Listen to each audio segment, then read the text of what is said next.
Hello guys, good morning. Time check, 8 o'clock. Balatan natin to guys, sabi ng kapatid ko, patola daw ito. So, igisa natin siya ng, gisa natin siya guys ng ano. Kasi it looks cucumber but it's not a cucumber. Yes, so, igisa natin siya ng bawang at saka sahugan natin siya ng sardinas. Let's see what's the taste. Kung anong magiging lasa, guys. Kasi sayang din ba, pinaghirapan ko ring pinulot.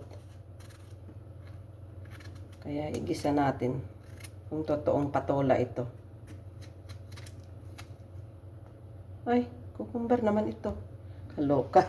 Ayan guys, akala ko hindi siya cucumber kasi matigas naman siya dun sa dulo. Pero cucumber din pala guys. Akala ko patola.